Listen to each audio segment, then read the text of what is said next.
Saludos cordiales en el nombre del Señor Jesucristo. Y les saludo con toda bendición espiritual. Les saludo no solamente a nombre de los creyentes que se reúnen en Puerto Rico, de donde yo vengo, o en Orlando, donde vivo varios meses del año, sino que también les saludo a nombre de los hermanos y de las hermanas que se reúnen semanalmente en los diversos lugares de Tierra Santa y llegan allí para adorar al Señor y bendecir al Señor, como todos nosotros esta noche, en el nombre del Señor Jesucristo. Es decir, que los saludo a nombre de los hermanos y las hermanas de Capernaum. ¿Conocen a Capernaum? Capernaum es la ciudad de Jesús, la ciudad de Jesús. Y les saludo a nombre de los hermanos y de las hermanas de Nazaret. Nazaret. En Nazaret hay creyentes como nosotros. Ustedes saben que es eso. Hay creyentes que van el domingo a la iglesia, el domingo amanecen enojados, luego se contentan el martes, el miércoles las esposas tratan de agarrar a los maridos por el cuello y apretarlo así. Yo sé que eso no pasa aquí, pero por si acaso, ¿verdad? En todos esos lugares hay creyentes como nosotros. Y yo les saludo en el nombre del Señor Jesucristo, de los hermanos de Capernaum y las hermanas de Nazaret y de Tiberia y de Betania y de Jericó y de Belén de Judea y de todos esos lugares que nosotros leemos en la Biblia, pero que no nos percatamos que hay creyentes como nosotros sirviendo al Señor en esos días. Y ellos le sirven al Señor y cantan. Algunos cantan en hebreo, otros cantan en árabe, otros cantan en el idioma del cielo. ¿Sabe cuál es el idioma del cielo? El español. Eso hay que aprenderlo, si no, no se puede cantar según el libro de Apocalipsis. Recuerdan que van a cantar a Él sea la gloria, la honra, el imperio y la potencia. Tienen que aprender español porque en español es que se va a cantar, ¿oyeron? ¿Cuántos bendicen a Dios por eso? Que va a aprender muy bien el idioma. Y les saludo a nombre de todos esos buenos hermanos. Ahora yo quiero que se pongan de pie un momentito. Se pongan de pie que vamos a aprender hebreo. Vamos a ver cómo están aquí. Primero, libérense la garganta. Si el que está al lado de usted es una mujer, dígale ma nishma. Repita conmigo. Ma nishma. Ma nishma. Ma nishma geberet. Ma nishma geberet. Si es un caballero, dígale Manishma Adón. Muy bien.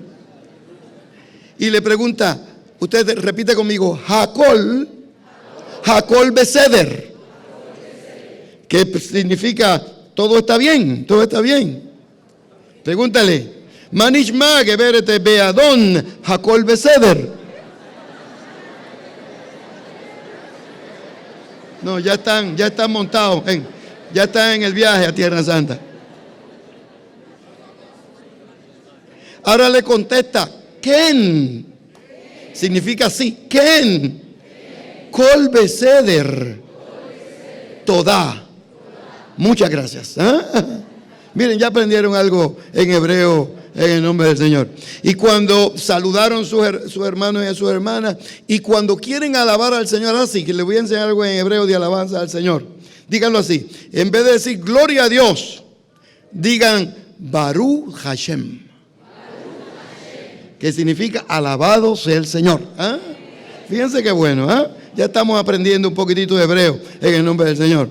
La Biblia se escribió en hebreo, el Antiguo Testamento, unas porciones en arameo muy pequeñas, pero la Biblia se escribió en este idioma que le estoy tratando de, cuando le demos el examen final mañana por la tarde. Digo, un curso, tenemos que dar exámenes finales. Tenemos que todo eso juega un papel protagónico. Culmino el hebreo, repitiendo conmigo. Repitan conmigo. Una oración que posiblemente repitió Jesús 1001 veces. Y decía así, Nahamu, Ami, Bayomer, Ja, Elohim. Nahamu, Ami, Bayomer, Ja, Elohim. Que significa, está en Isaías 40, el verso 1. Y lo que significa es cuando Jesús hablaba al pueblo, e Isaías hablaba al pueblo y le decía, consolaos, consolaos, pueblo mío. Así les dice el Señor. Y de esa manera recibimos la palabra del Señor esta noche y la conferencia para que lo puedan disfrutar en el nombre del Señor. Mírese al que está detrás de usted y dígale: Dios te trajo aquí para que aprendiéramos los dos.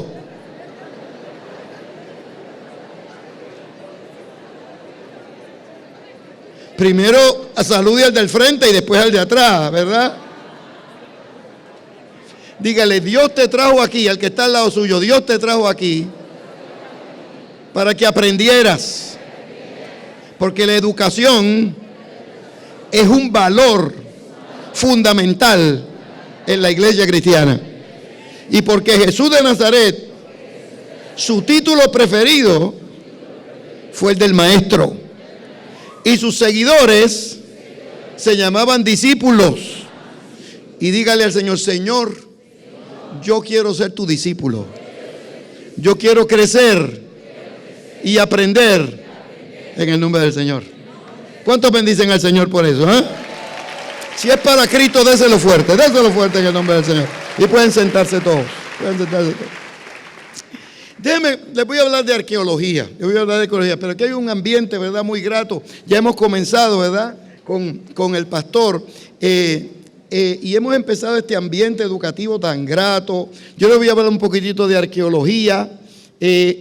Pero les debo decir lo siguiente, un defecto que yo tengo, y es que en todas las conferencias que yo voy y todas las presentaciones que voy, yo oro por la gente. Quiere decir que cuando acabemos aquí, yo voy a orar por ustedes. Y vamos a pedirle al Señor que los ayude, que los bendiga, que los fortalezca, que le prepare su mente para aquilatar y asimilar y disfrutar todas esas buenas enseñanzas, de forma tal que usted pueda crecer en Cristo. El objetivo de conferencia en la iglesia es que podamos crecer y llegar a la altura de la plenitud de Cristo. Y yo lo que quiero es que hoy crecer un poquitito más que ayer. Y conocer un poquitito más que ayer. Yo quiero desarrollar en la fe y eso vamos a buscar en estos días. Y como vamos a hablar de arqueología y Biblia, lo primero que le debo decir es que el libro más importante que tienen los cristianos a través de toda la historia es la Biblia. De pronto yo les digo a ustedes: saquen el libro en singular. Aquí no hay confusión ninguna. Aquí no sacamos los libros de Aristóteles ni de Platón. Aquí no sacamos libros de exégesis. Aquí no sacamos libros de filosofía, ni de arqueología, ni de política, políticamente correcto. No sacamos. El libro en los ambientes cristianos es la Biblia. Y para nosotros la Biblia contiene el mensaje radiante de un Dios eterno. Para nosotros la Biblia no es cualquier libro. No son los tapas negras, ya gracias a Dios hay de otros colores, ¿verdad? Pero no son las tapas negras de un libro pesado y grande. La Biblia contiene el mensaje que redime, el mensaje que transforma, el mensaje que cambia las vidas, el mensaje que nos hace ponernos de pie en medio de las adversidades de la vida. Nosotros recordamos los textos bíblicos y recordamos la palabra del Señor de forma tal que cuando estemos en medio de los conflictos o de los diálogos donde se desafíe nuestra fe, nosotros recordamos el texto bíblico para actuar con sabiduría y con gracia y con poder en el nombre del Señor. ¿Quién de los que está aquí no ha sido bendecido alguna vez en su vida? En un diálogo pasan un momento difícil y de pronto escuchan la palabra del Señor y recuerdan: aunque ande en valle de sombra y de muerte, ¿qué sucede? Porque el Señor está con nosotros. ¿Quién de los que está aquí no se ha sentido bendecido cuando ha escuchado la palabra del Señor en un momento de una discusión, verdad, difícil, y ha escuchado la palabra del Señor y se ha puesto a decir: no, lo que me pasa a mí es que el Señor es mi luz y mi salvación, ¿de quién temeré? El Señor es la fortaleza de mi vida, ¿de quién he de atemorizarme? Cuando se juntaron contra mí los malignos y mis angustiadores, ellos tropezaron y cayeron. Escuchen aunque un ejército acampe contra mí, ¿qué sucede? No temerá mi corazón. Aunque contra mí se levante guerra, yo estaré confiado. Esos son los textos bíblicos que nos iluminan. Esos son los textos bíblicos que nos entusiasman. Esos son los textos que yo le doy a mis estudiantes en la universidad, de forma tal que cuando dialoguen sobre la fe puedan presentar literatura adecuada, grata y buena que pueda bendecir y edificar al pueblo de Dios. Hay veces vienen con hostilidades para las juventudes que están aquí en la universidad, vienen con hostilidades. Nunca pelee ni alce la voz, sino que cuando la cosa se ponga difícil, mírelo bien de arriba abajo. Algún profesor impropio o alguna persona irracional, respire hondo y diga: el que habita al abrigo del Altísimo, ¿qué sucede? Morará bajo la sombra del Omnipotente. Diré yo al Señor, esperanza mía y castillo mío. ¿Qué sucede? Mi Dios, ¿en quién confiaré? Poemas, son poemas extraordinarios, son buena literatura. La Biblia no es cualquier literatura. La Biblia tiene poemas extraordinarios. Por ejemplo, nosotros tenemos poemas el día de hoy. El día de hoy estudiamos la literatura. Y hay un tipo de poema contemporáneo, muy contemporáneo, que se llama poemas intimistas. Así que se llama. Así que se llama el mundo del análisis literario. Poemas intimistas, que son muy importantes y son complicados. Porque el poeta se arranca el alma y la pone frente a él y empieza a hablarle con su alma. Hay un poema muy extraordinario, intimista, que dice así, miren esto: ya las gentes murmuran que yo soy tu enemiga. La que sale en los versos no es tu voz, es mi voz. Mienten, Julia de Burgos. Mienten, Julia de Burgos. La que sale en los versos no es tu voz, es mi voz. Y el más profundo abismo se tiende entre las dos. Un poema donde la poetisa empieza a dialogar con ella misma, y es un poema extraordinario. Entonces a veces algunos colegas en la universidad me preguntan: esa sí que es buena literatura. Y yo le digo: ojo, que la Biblia tiene poemas intimistas. ¿Recuerdan? Como el ciervo brama por las corrientes de las aguas, así clama por ti, oh Dios, el alma mía. Mi alma tiene sed de Dios, del Dios vivo. ¿Cuándo vendré? Le contesta. ¿Cuándo vendré y me presentaré delante de Dios? Le responde: fueron mis lágrimas, mi pan de día y de noche, mientras me decían: ¿dónde está tu Dios? Y yo respondo: ¿por qué te abates, alma mía? ¿Y por qué te turbas dentro de mí? Espera en Dios, porque aún he de alabarle, salvación mía y Dios mío. ¿Ah? Poemas, literatura. ¿Ah? Fuerte, si es para Cristo, fuerte. Si es para mí, bajito. Pero si es para Cristo, fuerte. La literatura que nos entusiasma. La Biblia contiene esos poemas maravillosos que cuando discutimos la fe, esos poemas nos ayudan primero a comprender la naturaleza de Dios. A comprender que el Dios nuestro no es un Dios caprichoso. En la antigüedad, el concepto que tenían los antiguos de las divinidades era que se pasaban peleando. Por ejemplo, la creación en Babilonia. Pueblo Israel estuvo un tiempo en Babilonia. La creación en Babilonia lo presentaban como la lucha de dos dioses. Y Tiamat se levantó, tomó una espada y cortó a Marduk en dos pasos, por la barriga. La parte de arriba formó los cielos y la parte de abajo formó la tierra. En la Biblia nosotros no tenemos la lucha de los dioses para la creación. Según el texto bíblico, de pronto se escuchó una voz en el anonimato de los tiempos y en el silencio de la historia que comenzó a decir: sea la luz. ¿Y qué pasó?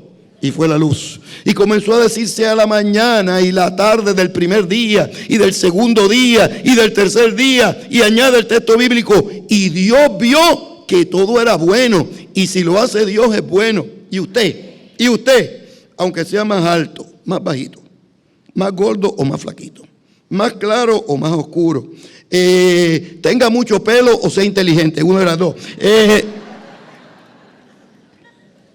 Usted está hecho a imagen y hecha a imagen de Dios. Y la gente que está hecha a imagen y semejanza de Dios está bien hecha. Dígale que está al lado suyo. Ponga el dedo, primero ponga el dedo así. Dígale: tú estás bien hecho porque estás hecho a la imagen de Dios. Fíjense qué cosa más extraordinaria. Ese es el mundo de la Biblia. El mundo de la Biblia es el mundo de la fe. el mundo del análisis. Miren este poema bíblico que uso en hebreo especialmente, pero miren, lo voy a citar en español aquí ahora. Cuando el Señor hiciere volver la cautividad de Sión, seremos como los que sueñan. Entonces nuestras bocas se llenarán de risa, entonces nuestras lenguas se llenarán de alabanza. Entonces comenzarán a decir entre las naciones: grandes cosas ha hecho el Señor por su pueblo. Entonces comenzaremos nosotros a decir: si el Señor no edifica su casa, ¿qué sucede? En vano trabajan los edificadores. Llegamos a estudiar el texto bíblico, porque la Biblia es el mensaje divino que transforma, que redime. Los escritores bíblicos no escribieron para entretener. El mundo nuestro no es el del entretenimiento, es el mundo del mensaje que redime, del mensaje que transforma, del mensaje que nos ayuda a modificar la conducta, del mensaje que nos ayuda a cambiar nuestra manera de ser. Y ese mensaje en la Biblia nosotros tenemos que entenderlo y analizarlo. Pero uno de los primeros problemas que tenemos es que cuando leemos la Biblia, cuando analizamos la Biblia, la mayoría de ustedes se dieron cuenta que todos los versos que yo he recitado, los que sé de memoria, son de Reina Valera del 60. ¿Por qué? Porque con ese texto fue que yo crecí. Pero yo soy el presidente y el traductor principal de la Nueva Versión Internacional. Porque yo lo que le digo a la gente es que amplíen su horizonte hermenéutico con más Biblias, para que puedan comprender mejor el texto bíblico. Y una de las cosas que aprendemos cuando empezamos a estudiar la Biblia, esos salmos, no les he hablado de los textos teológicos, porque no quiero quedarme aquí hasta mañana, aquí ustedes todos dormidos ahí, yo seguir hablando ahí. Solamente le voy a mencionar uno. Cuando esté en alguna discusión, un diálogo sobre la fe, póngase así, abróchense bien el cinturón y la camisa y digan: ni lo alto, ni lo bajo, ni lo presente, ni lo porvenir, ni cosa creada arriba en el cielo o abajo en la tierra nos podrá separar del amor de Dios que es en Cristo Jesús, Señor nuestro. Palabras transformadoras, palabras que redimen, palabras que transforman. Pero cuando llegamos a la Biblia, lo primero que encontramos es que la Biblia no se escribió en español, se escribió en hebreo, y algunas porciones de la Biblia en arameo, y el Nuevo Testamento en griego. Pero no todo el mismo griego. El griego de Pablo era un griego sofisticado. El griego de Pedro no es que digamos que haya sido un escritor como García Márquez, digamos. ¿Por qué? Porque era su mundo. Entonces la Biblia se escribe en un idioma diferente al nuestro que tenemos que traducir. Y la traducción es un desafío extraordinario. ¿Por qué? Porque la traducción de la Biblia requiere que nosotros no solamente comprendamos el idioma original, el hebreo, el griego, el arameo, sino que comprendamos bien cómo decir esa expresión el día de hoy. No solamente entender cómo lo dice, pero articularlo el día de hoy. Por ejemplo, si yo le digo a ustedes, vamos a cenar, y yo lo miro y le digo: pon cuchillo en tu garganta si tienes gran apetito. ¿Ah? Ese es un texto bíblico. Imagínense que yo lo mire, usted me mire y yo le hago. ¿Qué significa eso en español? Que lo va a eliminar. Lo que significa pon cuchillo en tu garganta si tienes gran apetito es que si te invitan a un banquete, come poco para que te vuelvan a invitar. Cuando empezamos a leer el texto bíblico comprendiendo los manuscritos originales, nuestra posibilidad de comprensión aumenta. Miren, recuerden esto, recuerden, Felipe llamó a Natanael. ¿Recuerdan a Felipe llamó a Natanael? Felipe era un buen evangelista. Lo primero que hizo cuando se encontró con el Mesías fue predicarle a su familia. Los buenos creyentes comienzan su labor misionera con los familiares, de forma tal que los familiares puedan descubrir y disfrutar ese mensaje y esa palabra. Y Felipe hizo eso, llamó a Natanael. Y cuando llama a Natanael viene y le dice Natanael a Felipe: oye, qué bueno que encontraste al Mesías. ¿de dónde viene ese Mesías? Entonces Felipe no le quería decir. Es que hace milagros. Sí, yo sé que hace milagros, pero que de dónde es que viene. Es que tú no lo has oído, que habla parábola. Que yo sé que hace milagros y parábola, pero yo quiero saber que de dónde viene. Lo que sucede es que no, que de dónde viene, ¿sí o no? Entonces Felipe no le quería decir. Se sonrió y le dice, bueno, viene de Nazaret. ¿Cómo vas a decir que tú, un Mesías, viene de Nazaret, cuando de Nazaret, ¿qué sucede? No nace nada bueno. Nace en Belén, en la más pequeña de las ciudades de Judá. Y después de Egipto se muda a Nazaret, a una ciudad pequeña, porque desde el día 1 nos está dando una lección de humildad y de sencillez. Y cuando fue un adulto le habló a la multitud y le dijo, aprended de mí. ¿Qué sucede? Que soy manso y humilde de corazón. ¿Y qué sucede? Entonces hallaréis descanso para vuestras almas. Porque hay personas que no tienen descanso. Porque hay personas que lo que tienen es un volcán lleno de resentimientos y hostilidades, porque no han aprendido a ser mansos y humildes de corazón. Y miren que hoy le estoy hablando de manso, no le estoy hablando de los mensos. Ese es para el año que viene cuando vengamos. Dios no quiere que usted sea menso, Dios quiere que usted sea manso y que pueda comprender el mensaje de la palabra de Dios. Es decir, que Felipe llama a Natanael, Natanael se queda impresionado y cuando llega el Señor y el Señor lo ve, le dice, he ahí un verdadero israelita. Eso es lo que dice el texto en griego, en Juan 1. Y la pregunta de Natanael es, pero ¿de dónde es que tú me conoces? Si tú acabas de llegar y tú no me conoces a mí. Ese fue el momento cuando Felipe, el Señor le dice a Natanael y a Felipe, antes que Felipe te llamara, ¿recuerdan el texto bíblico? Antes que Felipe te llamara, cuando estabas debajo de la higuera, ¿qué sucede? Yo te vi. Entonces la pregunta que me hace la gente es, ¿qué hacía Natanael debajo de la higuera? Yo he escuchado explicaciones extraordinarias y maravillosas, algunos. La más interesante fue uno en Nueva York. En Nueva York es que pasan todas estas cosas. Uno en Nueva York que dice, doctor, estaban allí. Y cuando Natanael puso la hamaca y comenzó a soñar con los ángeles que subían y bajaban, en homilética tenía A, en exégesis se colgó. Porque no estaba en ninguna hamaca. Es que en hebreo primero, luego traducido al griego, hay una frase larga que dice, voy debajo de la higuera a leer la Torá. Con el tiempo se acortó. Voy debajo de la higuera a leer. ¿A leer qué? En la Torá, la Biblia. Con el tiempo se acortó un poco más. Voy debajo de la higuera. ¿A qué? A leer la Torá. Por eso el Señor no le tenía que decir la frase completa, porque era una frase hecha ya. Por ejemplo, si yo le digo a ustedes, no por mucho madrugar, pero entonces viene el pastor y me contesta, pero el que madruga.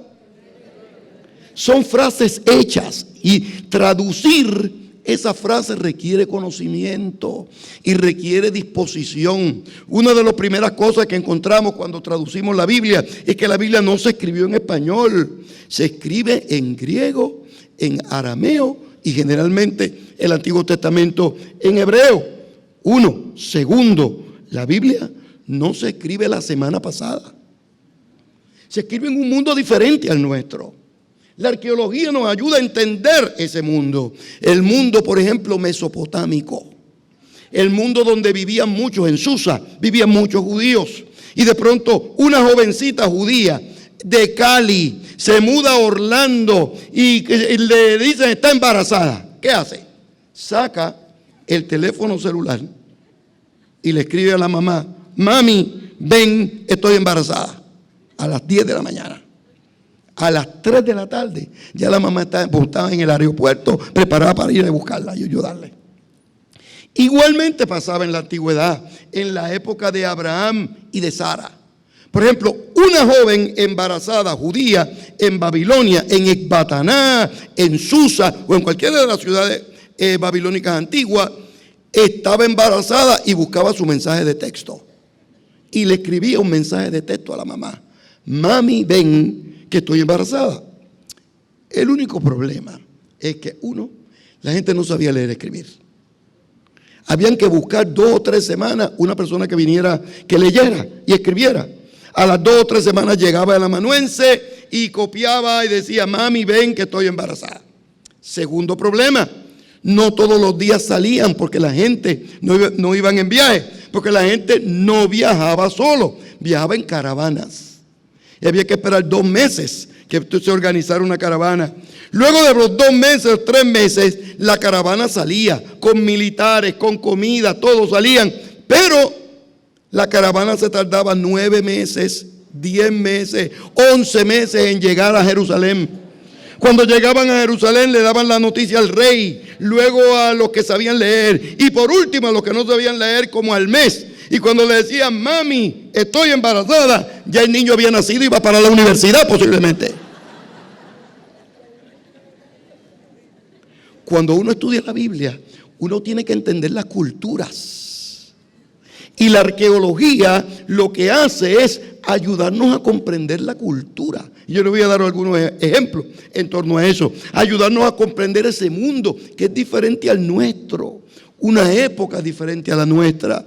Número 1, cuando leemos la Biblia se escribió no en español. Número 2, no se escribe la semana pasada. Y número 3, no se escribe en el Valle de Cali. Se escribe en un mundo diferente al nuestro. El mundo de los patriarcas y de las matriarcas está alrededor de la cuenca del Mediterráneo. Es un mundo donde se habla el día de hoy parsi, se habla turco, se habla hebreo, se habla árabe, yo no sé cuántos idiomas, español también. Hay 500,000 personas en el Oriente Medio que hablan, solamente en Israel, que hablan español. Quiere decir que el mundo del Oriente Medio, de donde viene la Biblia, es un mundo donde la cultura juega un papel protagónico. Por ejemplo, si yo estuviera aquí con hermanos y hermanas costarricenses y me preguntan por mi nieta, dice, ¿tu nieta cómo está? Yo, si son costarricenses, digo, ha crecido, ya está así de grande. Pero si son guatemaltecos, no puedo decirle que está así, porque así están los animales, así están las personas. Y le digo, no, si son guatemaltecos los que están aquí, esa niñita ya está grande, está de este tamaño. Y así, porque las manos son elementos culturales. Por ejemplo, si yo le digo a ustedes, ese muchacho está flaco, así. Le digo, se casó, va a dirigir el culto, va a cantar, va a orar. Nosotros tenemos dedos para señalar. En África no se puede señalar con ningún dedo porque todos los dedos son obscenos. ¿Cómo se dice en África que el hermano va a orar? Muy sencillo. Ahora el hermano va a orar y dice así.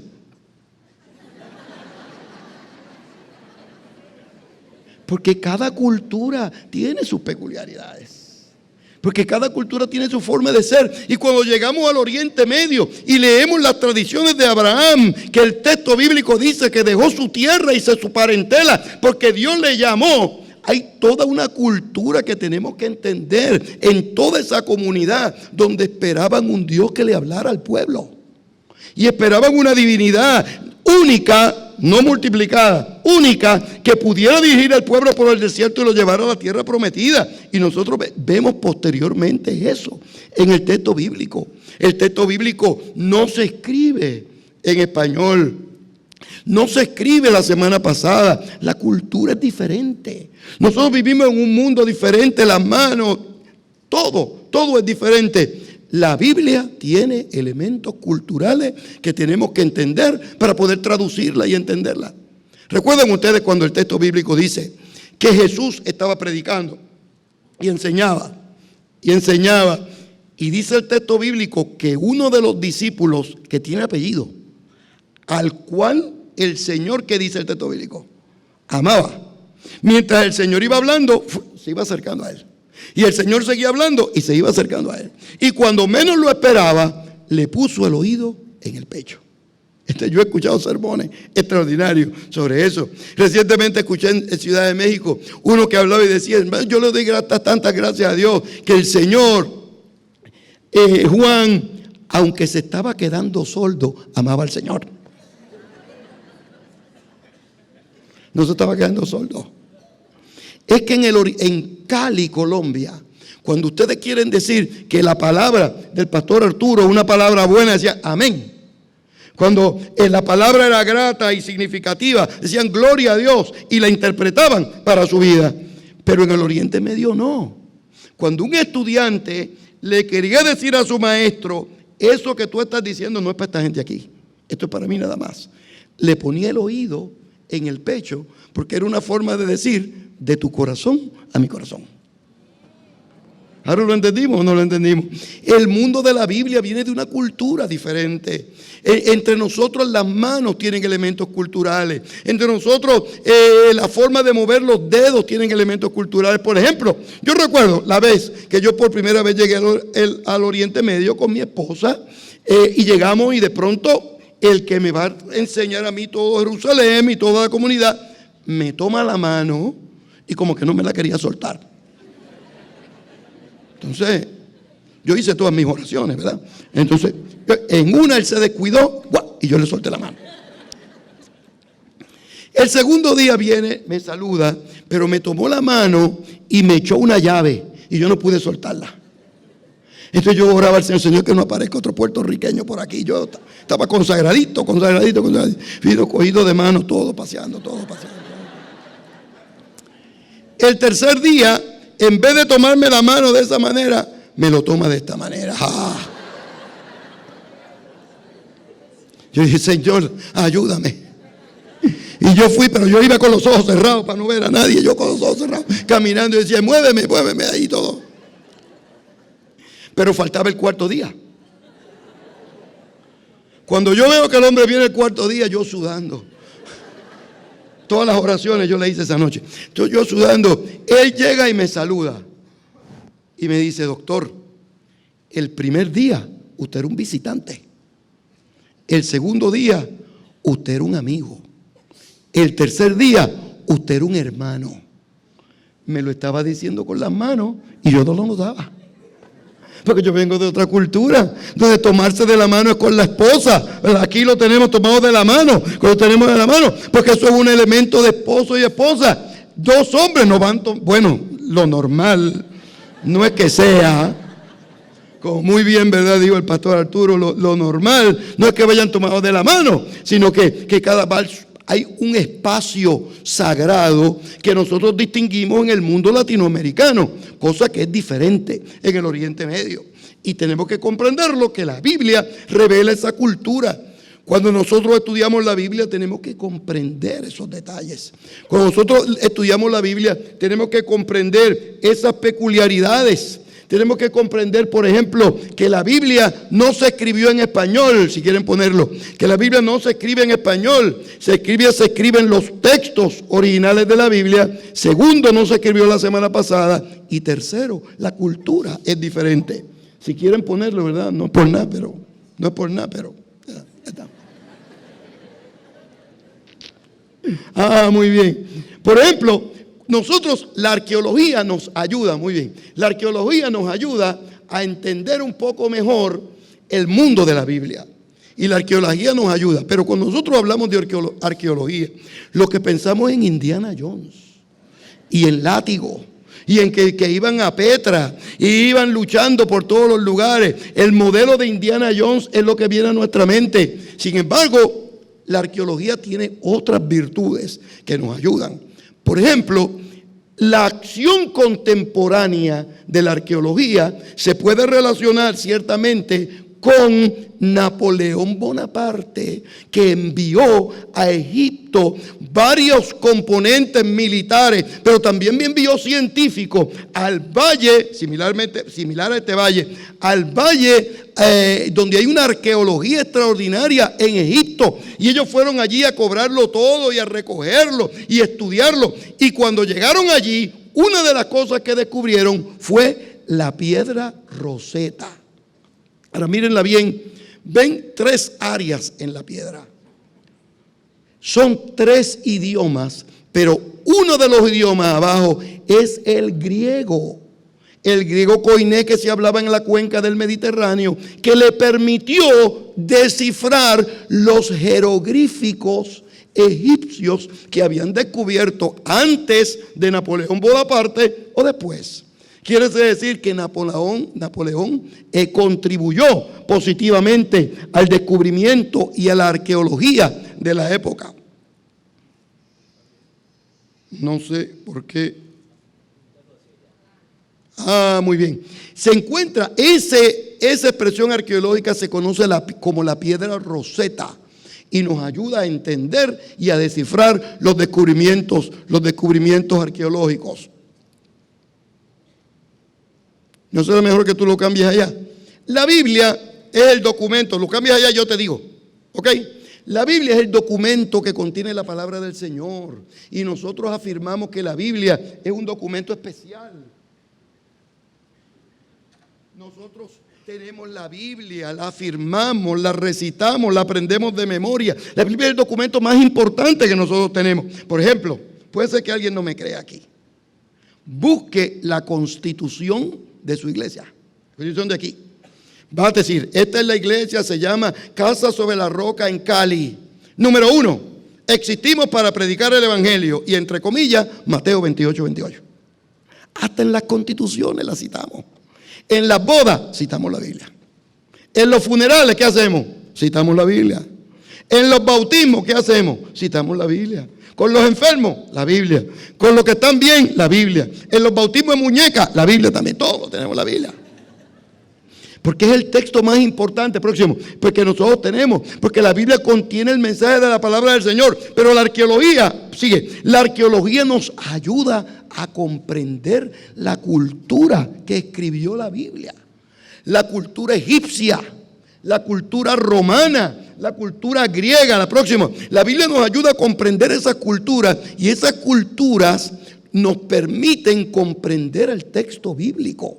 Por ejemplo, cuando escuchaba al pastor Arturo, nosotros recibimos muchas críticas de que la Biblia no es verdad, de que la Biblia no incluye la próxima, de que la Biblia no contiene la verdad completa. Yo quiero que ustedes sepan que se han encontrado paralelos del texto bíblico que nos ayudan a comprender mejor la escritura. Por ejemplo, el poema de Gilgamesh y el código de Hammurabi tienen códigos legales.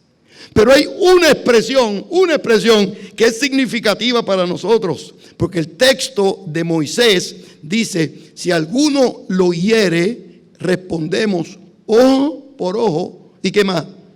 Y diente por diente, la ley del talión. Yo quiero que ustedes sepan que los 2 poemas antiguos que tenemos ahí también lo incluye. Eso, en vez de restar importancia a la Biblia, le da respeto internacional y le da respeto cultural, porque quiere decir que lo que Moisés recibió como revelación de Dios ya estaba afectando a otros pueblos.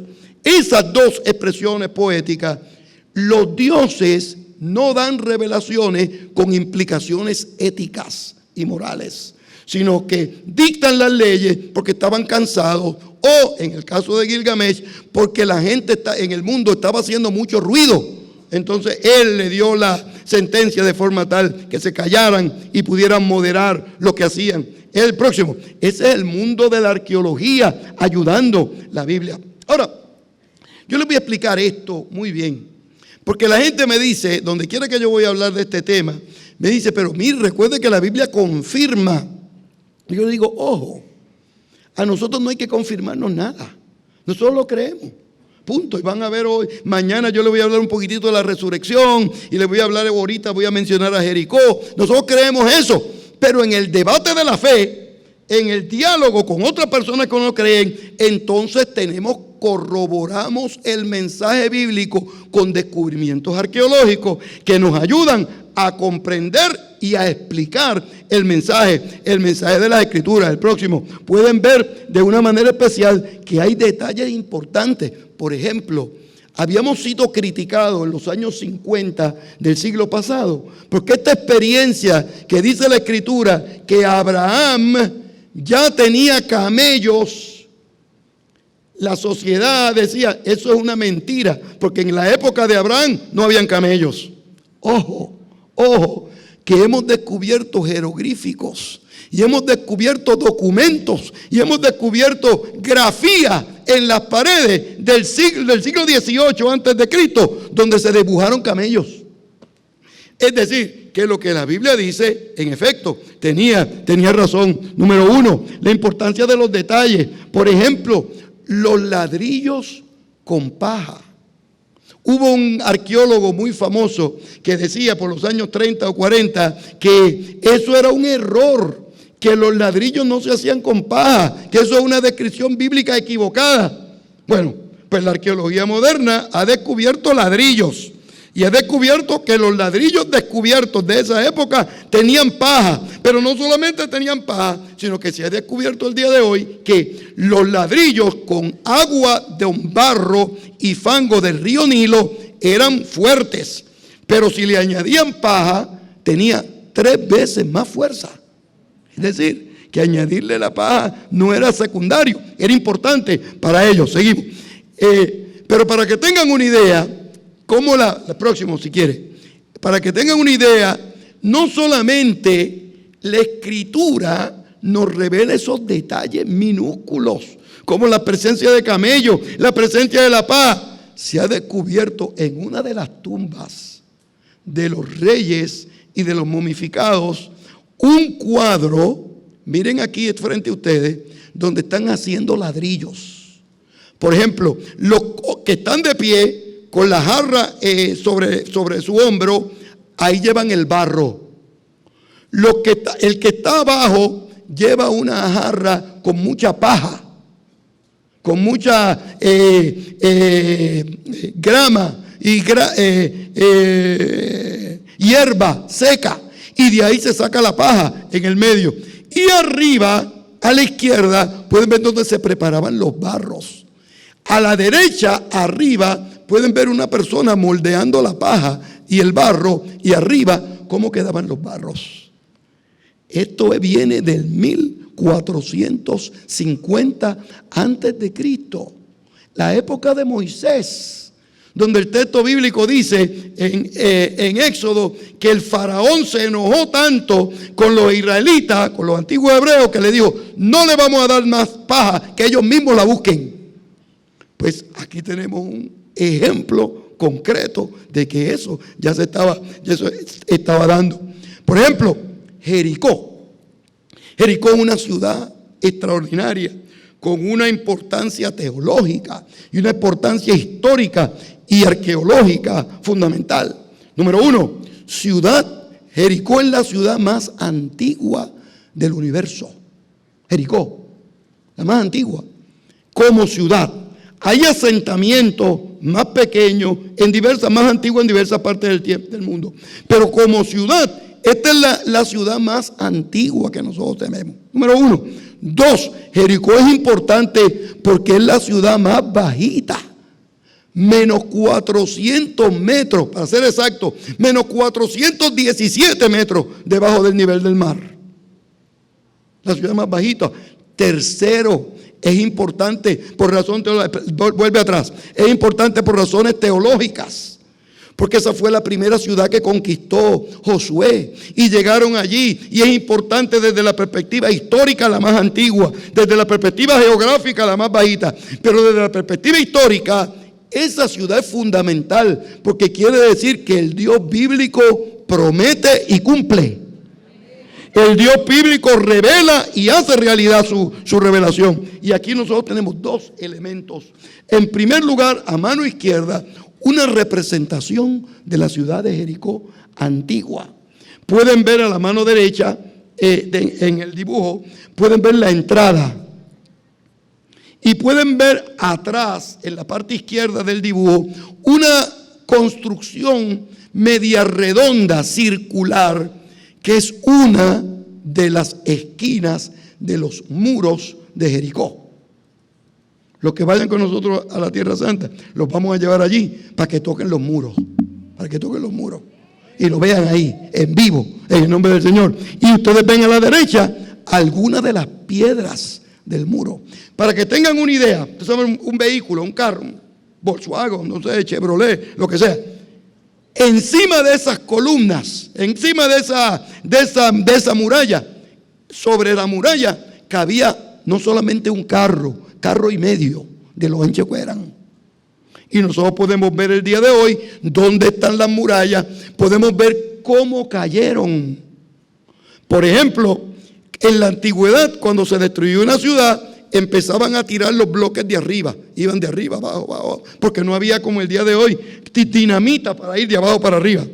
Cuando uno llega allí y ve los muros, ve que hay un muro entero que lo sacaron del suelo y lo tiraron. Es decir, que fue de abajo para arriba. ¿Qué es lo que pensamos? Que fue que tiene que haber sido una de las líneas de una franja sísmica que hay por la línea del río Jordán, y una pasa por ahí, y así explicamos el día de hoy cómo fue que cayeron las murallas, y se ha descubierto que la ciudad se quemó completa y fue destruida de un momento a otro. Seguimos. A la izquierda está la ciudad. Vean a la izquierda el silo. Ven a la izquierda el silo. Ese silo lo van a poder ver. Siempre yo llevo a mis estudiantes a verla. Y a la derecha, una representación de las trompetas. Ahora, miren esto bien.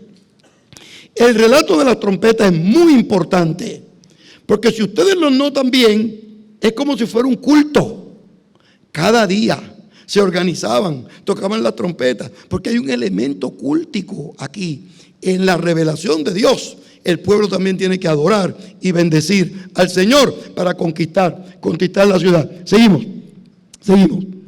Uno puede ver, además, como si fuera poco, el día de hoy, uno puede ver a la izquierda cómo están los yacimientos arqueológicos. Y miren, yo me llevo siempre, yo vivo allá en Jerusalén y llevo a mis estudiantes, ¿verdad? Quiero llevar aquí de Cali y de Bogotá, vamos a llevar a la Tierra Santa este año. ¿Cuáles son los instrumentos de un arqueólogo? Bueno, un baldecito pequeño, una pala y una brocha. Así se dice aquí, una brochita y una brocha. Eso es todo. Porque van, con la pala sacan un poco de tierra, no mucho, para que no vaya a romper nada de lo que descubren. Después lo van limpiando, van echando la tierra y otro se lleva la tierra. Ese es el trabajo de un arqueólogo. Los profesores tienen la computadora y tienen la tecnología moderna, y en Jericó se utilizó con ese propósito. A la derecha, en Jericó, hay un lugar especial. ¿Recuerdan ustedes la narración de Elías? Cuando el general sirio fue a su casa y le dijo que tenía lepra, le dijo que si se podía sanar o no. Y Eliseo, ¿recuerdan el dato bíblico? Miró por la ventana. Si llega a ser puertorriqueño, dice, ay bendito, que vaya y se lave en el río Jordán. Eso ofendió al general. Y le dijo, pero ven acá, si en Siria tenemos mejores ríos, el río Jordán siempre tiene barro, es un río oscuro. Ustedes los que vayan se van a bautizar en el río Jordán, pero es oscuro. En Siria hay ríos claros. El siervo del general le dice, mire, si yo fuera usted, yo me bañaba en el río. Le citó al famoso teólogo mexicano Luis Miguel, que le dice, no sé tú, pero yo. La teología es contextual. Cuando se metió en el agua, ¿qué recuerdan lo que sucedió? La piel se aclaró y se sanó. Ese lugar se conoce como la fuente de Eliseo. Y mírenla ahí a la derecha. Esa es la fuente de Eliseo. Ese lugar específico posiblemente no sea, pero eso es frente a un restaurante y una tienda. Y ustedes saben que los vendedores, yo sé que aquí en Cali no, ¿verdad? Pero los vendedores movieron la línea de agua y la sacaron ahí. Literalmente es parte de la fuente de Eliseo, pero el día de hoy recordamos, y el día de hoy vamos lo que ven detrás. Ven a la izquierda, detrás de la palma, ven el muro. Ese es un muro original de la ciudad antigua, el Sultán o Jericó, donde podemos ver todo esto en el nombre del Señor. Seguimos. Es decir, que la arqueología no corrobora la teología. La arqueología no corrobora lo que nosotros creemos, pero nos ayuda a entenderlo. Nos ayuda a comprender mejor nuestra fe. Y recuerden que nosotros, como muy bien comentaba nuestro pastor, no tenemos la fe del carbonero. Queremos crecer. Queremos entender mejor, queremos compartir la fe. En un mundo donde hay mucha gente que estudia, nosotros tenemos que articular la fe de forma tal que la gente pueda creer en el mensaje de la iglesia, de la iglesia cristiana. Ahí tenemos dificultades y desafíos, porque en el 1950 una arqueóloga británica fue a esa muralla que ustedes ven ahí y dijo, sí, que las murallas se habían caído en una guerra, pero en el siglo XV, en el 1500 antes de Cristo. Es decir, que cuando los israelitas llegaron allí, ya estaban las murallas caídas. Y ese fue el mundo arqueológico que permeó en los años 50, 60, 70, 80, hasta que en los años 90 comienza la tecnología nueva a ayudarnos a comprender mejor los documentos y la arqueología. Y comenzamos a tener más facilidad para datar el carbono 14. Y comenzamos a leer a través de los prismas, de los lentes, los hallazgos antiguos. Y comenzamos a tratar de comprender la constitución de las vasijas. Y comenzamos a evaluar. Y en el siglo XX, finales del siglo XX y principios del siglo XXI, hemos descubierto que las murallas se cayeron en la época donde la Biblia dice que Josué llegó con los hijos y las hijas de Israel. Y esto se los menciono porque puede ser que alguien le dice, si la arqueología no prueba tal texto de Isaías, o la arqueología no prueba tal relato de Jeremías, o el que sea. Yo digo, ojo, que es que lo que sucede es que todavía no tenemos la tecnología disponible para poder comprender bien esos hallazgos que tenemos. Pero cuando poco a poco vamos a descubrir en una frase muy antigua y muy importante que la Biblia tenía razón. Quiere decir que nosotros con la arqueología no buscamos que se corrobore nuestra creencia, sino buscamos entender mejor lo que nosotros creemos en el nombre del Señor. Próximo. Ese mundo de Jericó son lecturas arqueológicas que nos ayudan a comprender la revelación divina. Por ejemplo, cuando estudiamos la palabra del Señor, afirmamos ciertamente. En la antigüedad decía que no hubo tal milagro, que el relato está de tiempo, el próximo. Sin embargo, con los nuevos descubrimientos descubrimos, uno, que los muros cayeron como por el año 1400, que es en la época de los judíos al llegar allí. Segundo, que los muros cayeron cuando se conquistó la ciudad. No se fueron cayendo poco a poco, de un momento a otro se cayeron. Este es el descubrimiento arqueológico, como lo tenemos el día de hoy. Tercero, que la ciudad fue derribada totalmente por fuego. Luego de la caída de los muros, se encendió un fuego y eso sí lo tenemos el día de hoy, el fuego, cómo llegó. Número 4, que la destrucción fue en primavera y que la destrucción fue radical y firme, como dice la Escritura. Segundo, quinto, que se descubrieron almacenados muchos granos y que estaban allí los granos. Lo que no se descubrió fue oro, ni plata, ni hierro, ni bronce. Porque el texto bíblico dice, no tomarás nada de la comida, pero te puedes llevar los metales. Y según en Josué, capítulo número 6, y eso es lo que ven en esa ciudad. Solo quienes vean la importancia de la interpretación de los documentos en Jericó, yo quiero que ustedes vean eso como un elemento de gran importancia singular. Próximo. Pero hay otro componente adicional, les quiero mencionar sobre Jericó, y ya con esto voy a acabar, y es lo siguiente. Miren, cuando vemos a Jericó, Jericó era una ciudad importante para Jesús. Jesús de Nazaret pasaba por Jericó, porque en la antigüedad, desde Galilea para llegar a Jericó, para llegar a Jerusalén, se daban la vuelta por el río Jordán, por la orilla del río, llegaban a Jericó, pasaban la noche, al otro día por la mañana salían y subían a Jerusalén. Dice el texto bíblico que en una ocasión un ciego fue sanado por el Señor. ¿Recuerdan el texto bíblico? Pero según Marcos, se sanó cuando Jesús salía de la ciudad. Pero según Lucas, se sanó cuando entraba a la ciudad. Entonces, lo que nos dice la gente en la universidad, no, perdónenme un momentito, aquí hay una contradicción. O fue al entrar o fue a salir. Y aquí la arqueología nos ayuda. Porque en la época de Jesús habían dos Jericó. Una Jericó antigua judía, donde vivían los necesitados y los pobres, y una Jericó moderna que había hecho Herodes, donde tenía el palacio y tenía las piscinas y tenía todo. Y una estaba a 1.5 kilómetros de la otra. O sea que uno podía ver una aquí y la otra allá.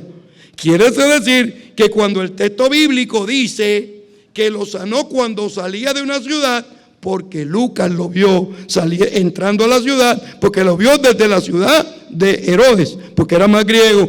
Pero Marco, más hebreo, lo vio desde la ciudad cuando salía de Jericó antiguo, hebraico. Por eso es que las dos se complementan. No hay contradicción. Ahora yo le voy a dar con esto voy a ir culminando. Miren esto. En vez de un evangelio, nosotros tenemos 4. ¿Por qué? Porque para yo comprender bien cómo funciona este micrófono, yo estoy aquí, solamente puedo ver de este lado. Para yo saber cómo está del otro lado, le tengo que preguntar a Arturo. Para yo ver cómo está en este lado, le tengo que preguntar al hermano. Y así, 4 perspectivas de Jesús de Nazaret. Hay veces que la gente me dice, es mejor tener uno más largo. No, Dios sabe lo que hace. Los primeros 3 evangelios nos dan un panorama cronológico de Jesús de Nazaret y el cuarto presenta una interpretación teológica de Jesús de Nazaret. De esa manera nosotros tenemos un cuadro más amplio de Jesús que nos ayuda a comprender la importancia de su mensaje para la sociedad antigua y para la sociedad contemporánea. Por ejemplo, en Mateo es el Sermón del Monte. En Marcos es el Sermón del Llano. Y los estudiantes me preguntan, no, perdóneme, doctor, o es en el monte o en el llano. Al mismo tiempo no puede ser los dos. Y yo, ojo, porque si uno mira de abajo, es el Sermón del Monte. Pero si uno mira de arriba, ¿cómo se llama el sermón? El Sermón del Llano. Una vez que uno ve la geografía de la Tierra Santa, la Biblia comienza a hacer sentido y comienza a comprender. Mañana yo les voy a hablar de cómo algunos descubrimientos arqueológicos, como los de Qumran, nos han ayudado a comprender mejor la Biblia y a traducirla. Y el domingo, todo el domingo, yo voy a estar hablando de cómo la arqueología nos ayuda a comprender mejor nada menos que a Jesús de Nazaret. Y desde esa perspectiva vamos a ir creciendo en la fe de forma tal que se desarrolle nuestra convicción. Culmino de la siguiente manera. Vamos a estar de pie. Vamos a estar de pie todos, en el nombre del Señor. Les dije que iba a orar por ustedes y voy a orar por ustedes. Miren, la Biblia es el documento más importante que nosotros tenemos. No hay otro documento más importante que la Biblia. La Biblia nos consuela cuando estamos tristes. La Biblia nos edifica cuando estamos atribulados. La Biblia nos desafía cuando el ego nuestro, ¿verdad?, se cree mayor que los demás. Pues la Biblia nos pone en su justa perspectiva. Porque la Biblia nos enseña a desarrollarnos en la fe.